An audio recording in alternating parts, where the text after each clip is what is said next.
be banned.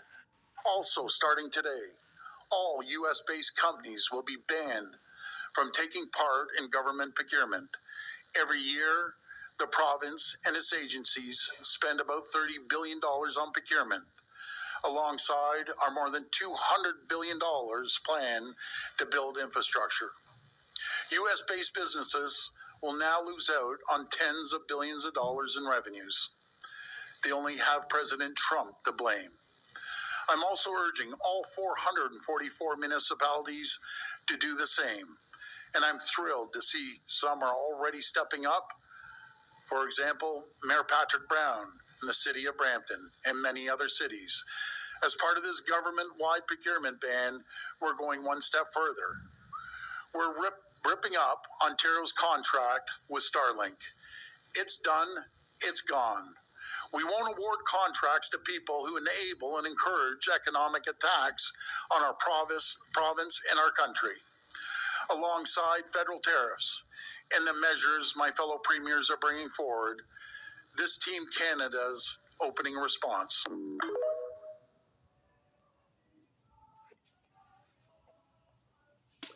This is the book of Isaiah 19 and verse 15. It reads, neither shall there be any work for Egypt, which is a head or tail, branch or lash may do.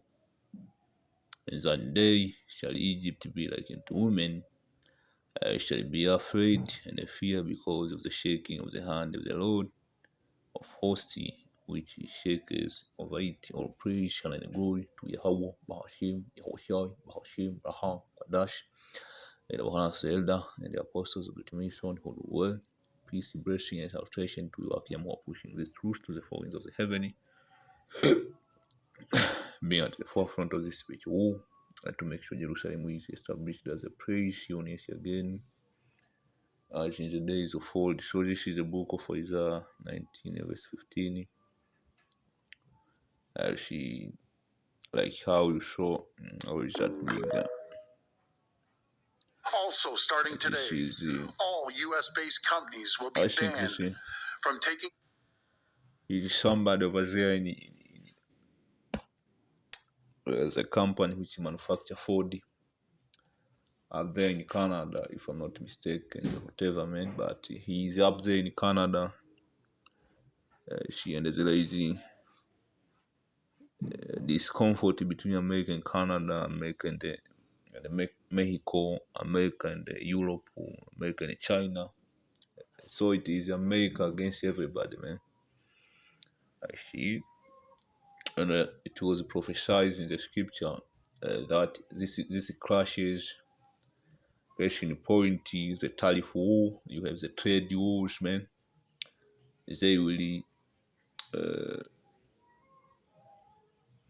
bring about inflation, job cut off. So a lot of job will be cut off. For example, now I think America have laid off like a couple thousand of federal workers, man. And I was listening to Trump today, and he was saying you have certain agencies which need like 16,000 people, and you have in there like 120,000 people. So they will do a lot of cutting. They will cut that fat, which is bloated. He said it like that. So a lot of people will lose their job. A lot of people will be hungry, basically, man. Like the scripture I was reading, Isaiah 19:15, neither shall there be any work for Egypt, which is a head or tail, branch or ash may do. So that goes into all aspects of life, man. There is no exemption because you have certain niggas who say they are working in core. They are essential workers. Going back to the COVID, you have certain people who were referred to as essential workers. The scripture tells there won't be branch or tail. So there won't be any aspect of life or any sphere of life in which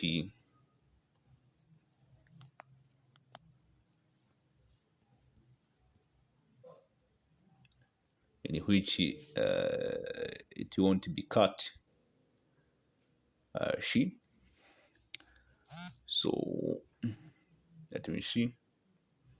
This is Ecclesiastic 12. Verse 3, it says, "A day when the keepers of the house shall tremble, and the strong men shall boast themselves, and the grinder cease because they are few, and those that look out of the window be darkened,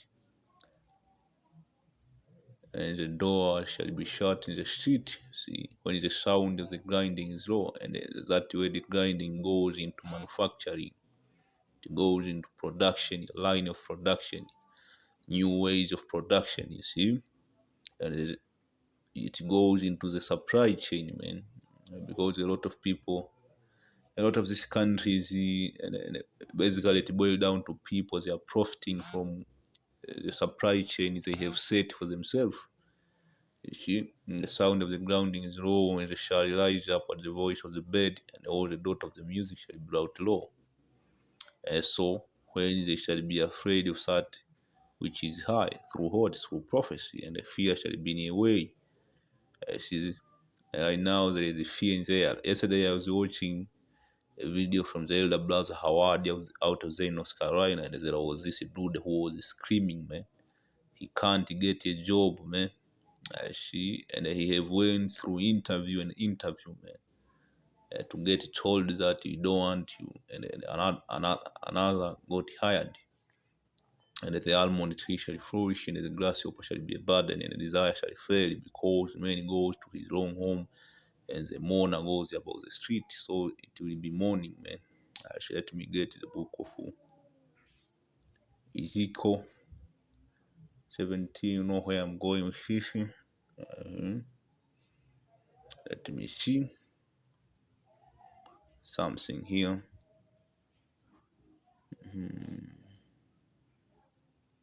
It is in Ezekiel 17. I started to see the reading, and they thus says the Lord Yahweh Hashem Yashai, great eagle with great wing, long wing, full of feather, which had diverse color, came to Lebanon and took the highest branch of the cedar that was going to the Roman Empire. He cropped off the top of his young twig and carried it into the land of trafficking, man. It was talking about the Roman Empire slash NATO and EU, in which the head is America, man. He cropped off the top of his young tree and carried it into the land of traffic. He set it in a seat of merchant. You see, a seat of merchant, that was going to the maritime activities. And this different ship which brought wealth to America. All of that will be cut off, because I spoke about the supply chain.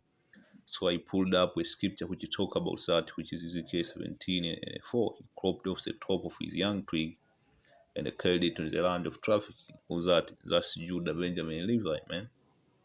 What is the land of trafficking? That's America. So in verse 3, it was talking about the Roman Empire. In verse 4, it was talking about America, in which they are synonymous. He set it in a seat of merchant.